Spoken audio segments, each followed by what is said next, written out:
Here we are for another podcast with my friend and business colleague, Mark Tilson, the president of Tonka, who makes our delicious Warrior Bars for us.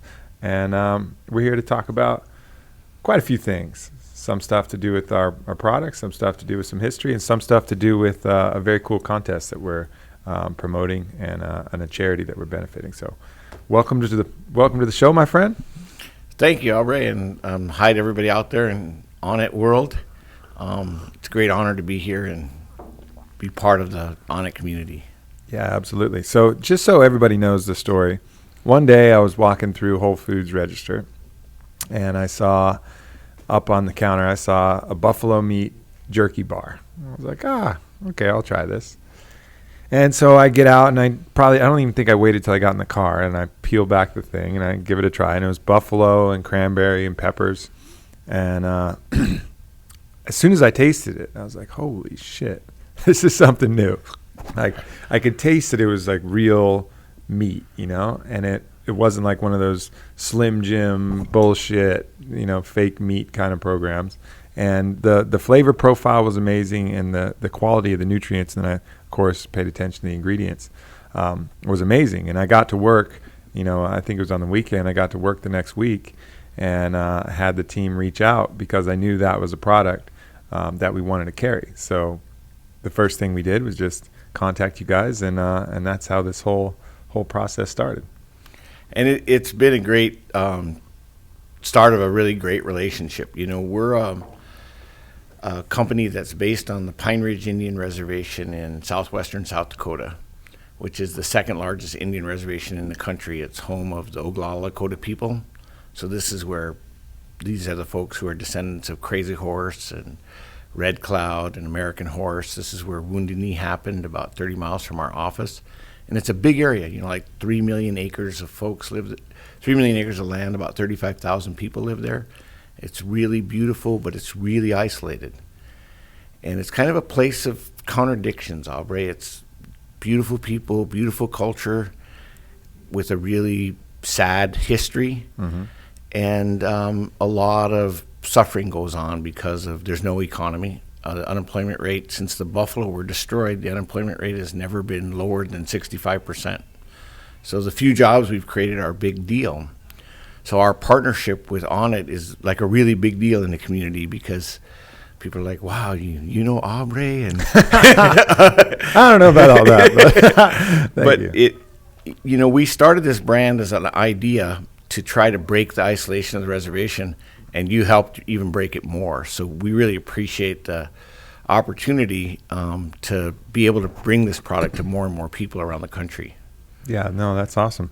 I'd like to get into, a little bit more of the history, but let's talk a little bit about the product first itself. So this is based upon a recipe that has been with those people for how many years?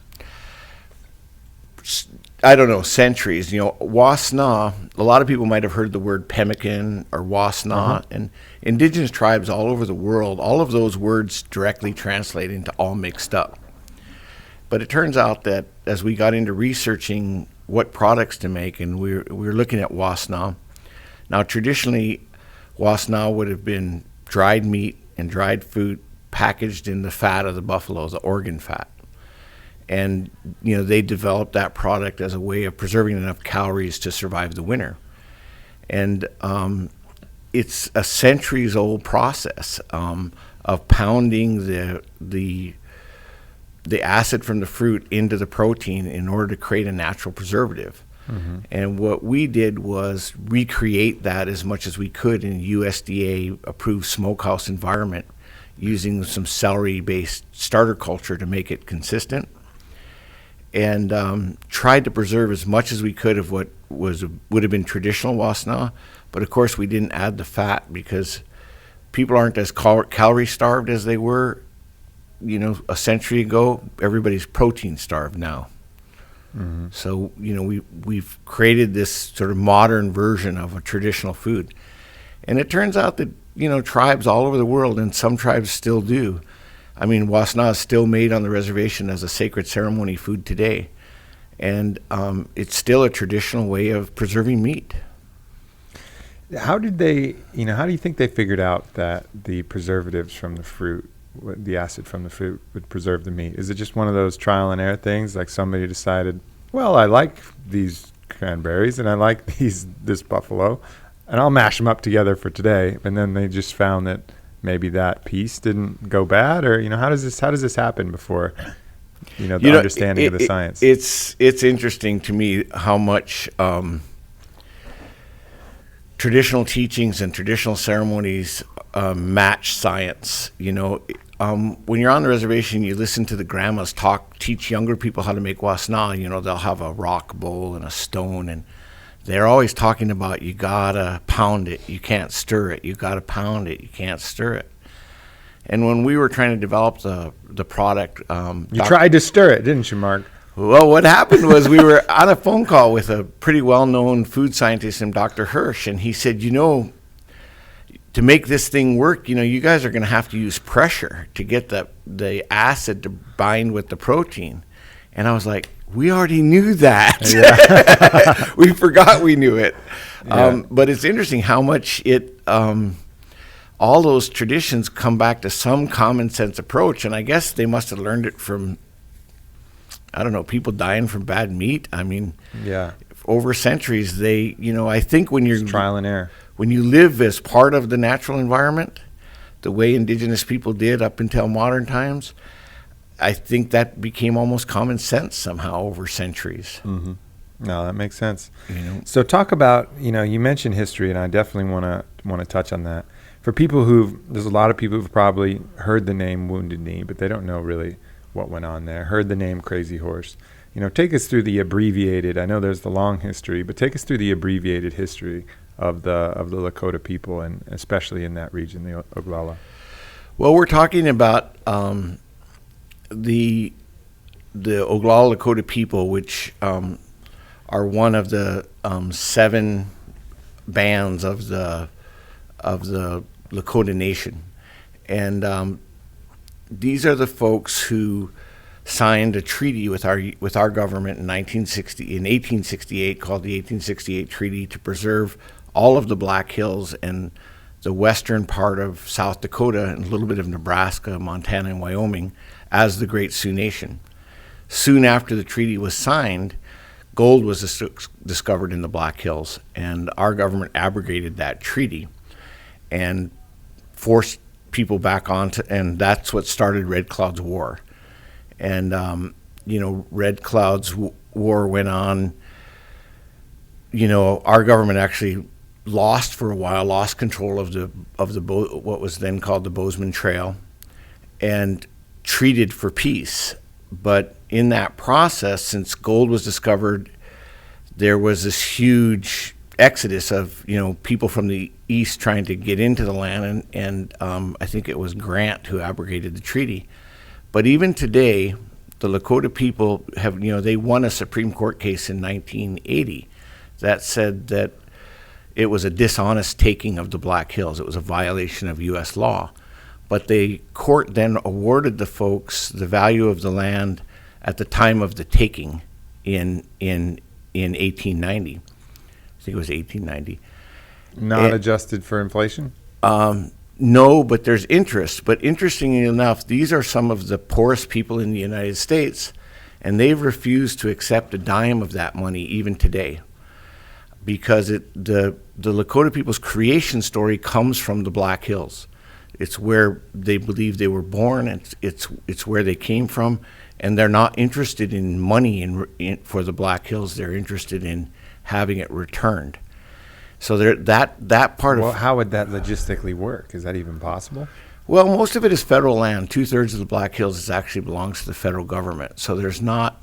We're talking about the area where Mount Rushmore is, and it's not impossible. And to be honest, the Black Hills National Forest is probably one of the more mismanaged forests in the country. So it's not like it's being well managed now. Right. With an expansion of thought, it is possible. So maybe not the whole thing, but at least the federal lands, right? Yeah, and there's an ongoing effort to do that, because the tribes are all unified over that they don't want the land back. They don't want the money. They want their land. And the payment for the Black Hills, has been an ongoing issue that no politician is willing to accept. So you have that situation, and then you have confinement to the reservation. And it's important, because we're talking about buffalo, to understand that how they accomplished confining Indians to reservations was a systematic destruction of the buffalo. Probably one of the great crimes in North American history of, at one point there was somewhere between 50 and 60 million buffalo roaming the Great Plains. And it turns out that America's grasslands were actually created by the buffalo. And so now in modern times, when we restore buffalo to the prairie, and there are now large tracts of land that haven't had a cow on them in 20 or 30 years. And when you look at that prairie and the biodiversity of that prairie, it turns out that everything comes back, that because the buffalo are a keystone species to America's grasslands. So when you take the cattle off and you replace it with buffalo, you're actually restoring both the prairie, which environmentally is in many ways as important as the rainforest, because it sequesters carbon, it produces oxygen, creates biodiversity. And is that just because they eat different types of plants than the cows do? I mean, how is it? Well, they eat differently, because buffalo is a migrating species, so they eat different plants at different times of the year. And it turns out their weight, the shape of their hoof, they're part of the ecosystem. Like you've probably seen photographs of songbirds on the backs of buffalo, because the buffalo provide certain types of bugs that the songbirds come off. And so people have studied that as you return the buffalo, all these other species come back as part of it. And so it's more than just changing meat supply by restoring buffalo. You're actually you're restoring the natural ecosystem. And the other thing is that the buffalo are part of the culture of the Lakota people. They're part of who they are and how they became who they are. Yeah. And so what we're doing, with this project right now is before you go, you just really reminded me of this quote that I saw when I was actually down in Arizona. And it says, "Humankind has not woven the web of life. We are but one thread within it. Whatever we do to the web, we do to ourselves. All things are bound together." And I think, that story of how the buffalo are integral to that, and that was from Chief Seattle. Yeah. How the buffalo are just a piece and a part and parcel of that natural environment. You can't remove that piece and expect the environment to not suffer from that. Right. I mean, everything is connected. And so it makes perfect sense that, taking that away, the whole dynamic is going to change. Even with something that ostensibly seems similar. Cow, buffalo, yeah, probably the same thing. It's not. There's little subtle things that we're not aware of because we didn't create the web, So, it certainly makes a lot of sense to me. When you watch buffalo, like around water, say, like if you've ever been on a ranch, you'll notice that everything around the water is dead from the cows because they'll stay there. But buffalo are moving all the time, so they'll walk through the water, drink, and move on. They're not stationary. The other thing that's incredible I find about buffalo, just watching them, is this is an animal, and you'd appreciate this as an athlete. This animal can run full speed for 6 hours. What? Yeah. They've timed these animals. They can run full speed for half a day. And it's a really, really incredible animal. Like you think about a horse can do it for about 15 minutes. Yeah. These animals, they timed them with the railroad. They, 3 hours, 4 hours, 5 hours. These animals can run for, they have this huge lung that goes all the way from the top of their neck all the way back. If you ever look at the shape of one, it's a pretty incredible species.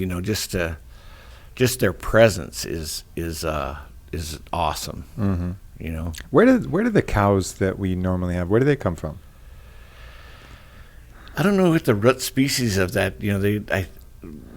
I don't actually know that history. I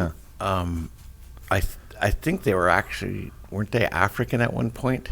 And then brought over? Yeah, I'm not exactly sure, but they weren't native to North America. No, but one of the processes, what happened here was we we had to, in order to subjugate the Indians, we had to remove the buffalo so that we could put the railroad in so we could move cattle east and people west.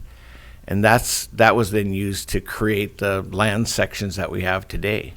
And the big, the cattle drives, from Texas all the way to the Dakotas and all that. And now people are starting to realize that these keystone species like buffalo, we're living in a time of mass extinction. Many, many creatures are endangered right now as the earth is under so much pressure. And so we look at the buffalo as restoring the buffalo as a way of restoring health to the land and the people, and hopefully build a sustainable economy, creating a type of food that isn't taking from the earth, but it's actually giving back to the earth. Mm-hmm. Yeah, and that's really what this charity is about, is restoring the buffalo, right? Isn't that the... Yeah, there's a lot of heroes out there who've spent the last,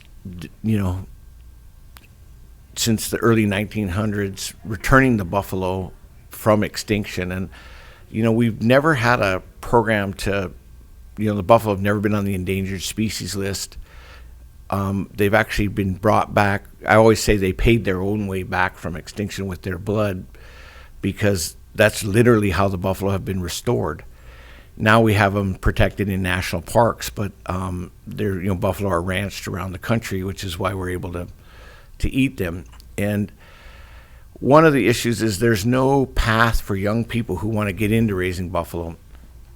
And we've been trying to figure out a way of getting more and more people into raising buffalo as both for cultural and economic and environmental restoration.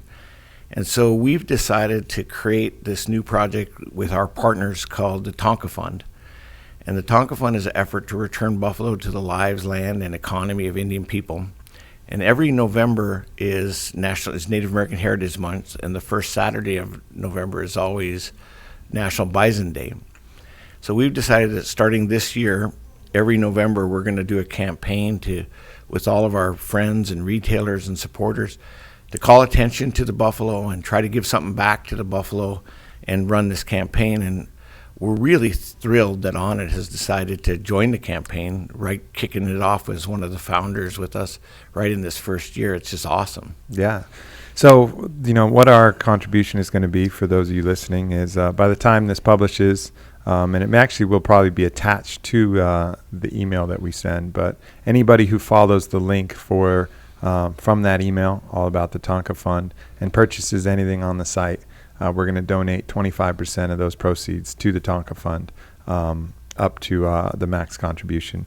And so, definitely with the customer support, we're looking to help out. I mean, this is, like that quote, when we think as people, even if we're in this, in our homes or in our apartments or in some urban area, everything is truly connected. And poor health on America's grasslands and potential extinction and damage done to a certain species, it will touch us. It may take a little while, may go through a winding, meandering cascade of dominoes that hit, one after the other until we feel it.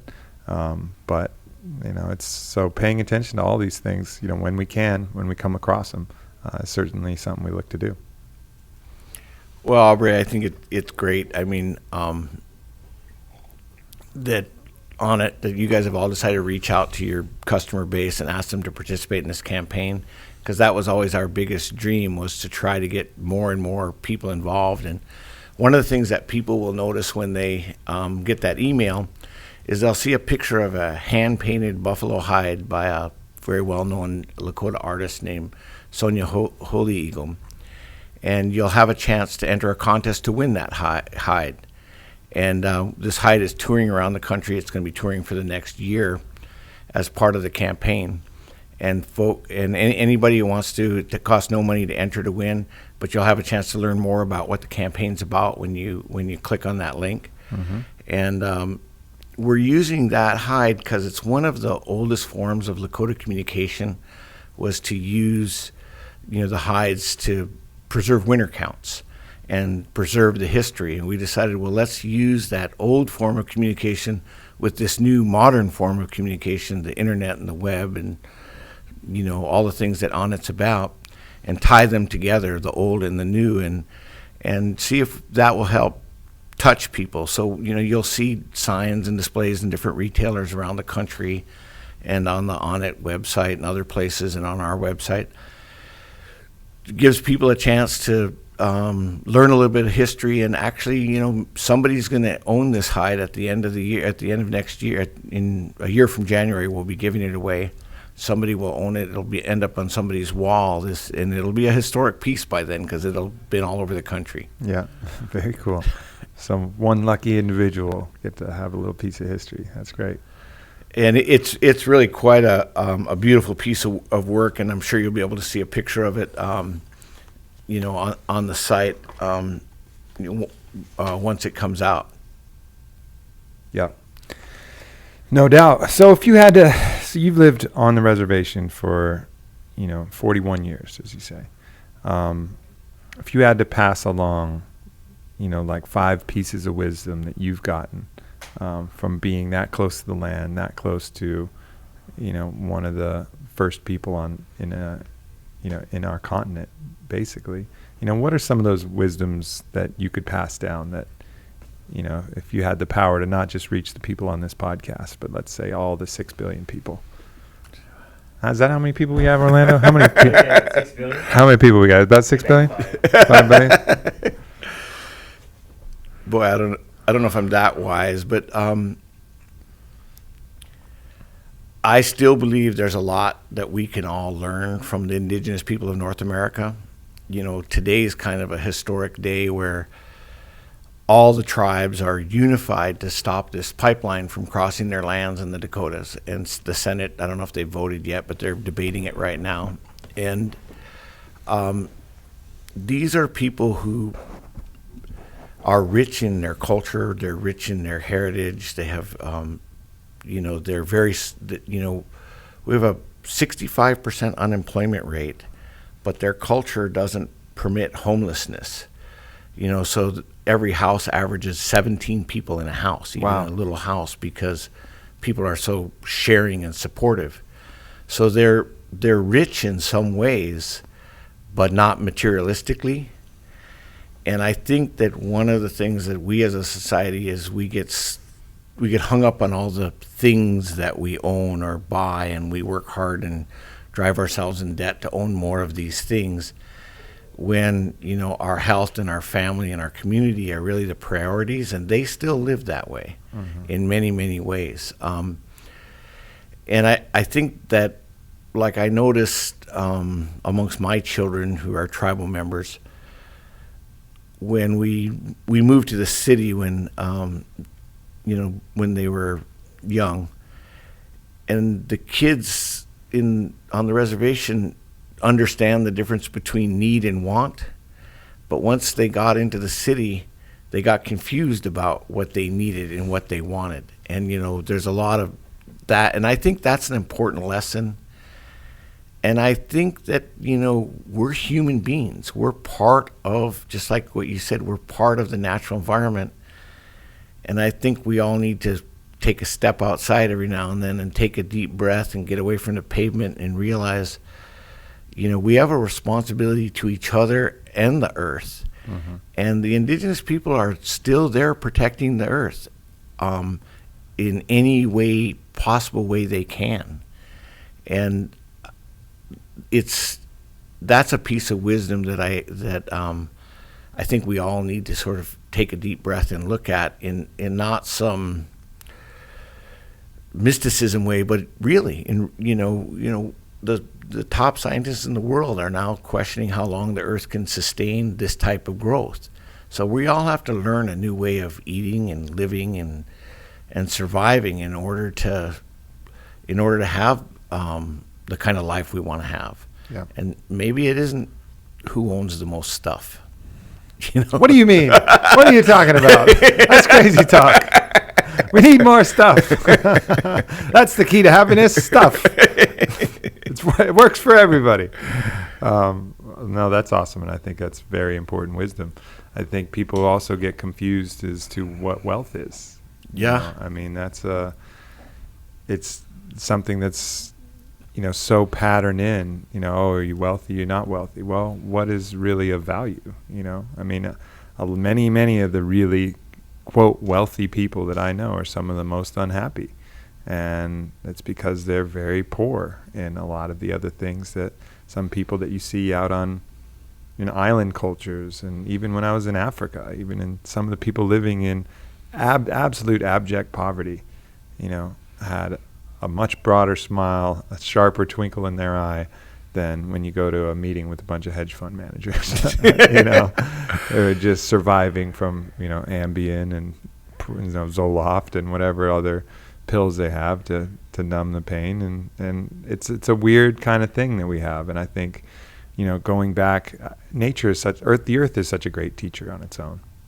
Spend enough time with the original teacher, which is the mother, the earth, and you'll unwind a lot of those patterns and a lot of those things that are a problem. Another piece of wisdom I've learned from being on the reservation all these years is to listen more, and to listen to way different cultures and people communicate, and in their own way, by their own actions, by against all odds, staying together as a tribe. Do people know that we still have over 550 federally recognized tribes in the United States? They still exist today. And, we might know them as, well, those are the guys that have casinos. But peel away that, behind that, there are actual cultures of people who are trying to protect their language, their community, their land against all kinds of onslaughts. Mm-hmm. And I hope for the day that we all kind of hold our government a little bit accountable for what we've done there, and we figure out some way to have some form of justice, because it's I almost consider it almost the original sin of America. It's hard for us to move on without at least dealing with this. And sure. And I've decided that in my lifetime, if I could help return some of the buffalo back to the land, that would be a long-term change that would help people for generations after I'm gone. So I've thought that it's one thing we could do. Yep. It's not going to fix everything, but it's going to improve some people's lives. And I guess the other thing I didn't mention about Pine Ridge is there's a lot of disease. These people have the lowest life expectancy outside of Haiti on the continent. And wow. So even, we launched a natural food company in the middle of a food desert. And so we're trying to come up with strategies, meaning like from our office, it's a 100-mile drive to a grocery store. Wow. And so, and not everybody can hunt. So trying to figure out ways for people to have to have access to healthy food, to have access to fresh fruits and vegetables year round, some of the things that we have here in Austin. Those things don't exist in that area, or when they do, they're so expensive people can't afford them, because the average income on the reservation is about $5,500 a year. That's for a year. And so by restoring the buffalo, we hope to play one little role in trying to create long-term change. Mm-hmm. Well, that makes sense. Something that it's not only an industry, but it's a creator of opportunity. And I think that's always the best way to go. Not to just giving something like a bunch of canned goods, they're just going to get devoured, and then you need more canned goods, and then But if you do something like this, populate with the buffalo. The buffalo, if they're sustainably raised, can create more buffalo. That's what animals do, Yeah. And it can be this self-perpetuating process that can benefit, as you said, for generations to come. So I applaud what you're doing, and thank you, of course, for making such delicious snacks. We've all benefited from that, and looking forward to it. We won't share our ideas here, but we got some new stuff in the pipeline, and we'll just continue this relationship as far as it'll go. It's an honor to work with you, and glad to be part of this process. Well, thank you very much, Aubrey, and thank everybody out there and who enjoys the Warrior Bar. And we do have some exciting new products coming next year, and I can't wait to get them to you so you can get them to everybody else. Absolutely, my friend. Well, thanks for stopping by, Mark. Much All right. appreciated. Thank you. See you, everybody.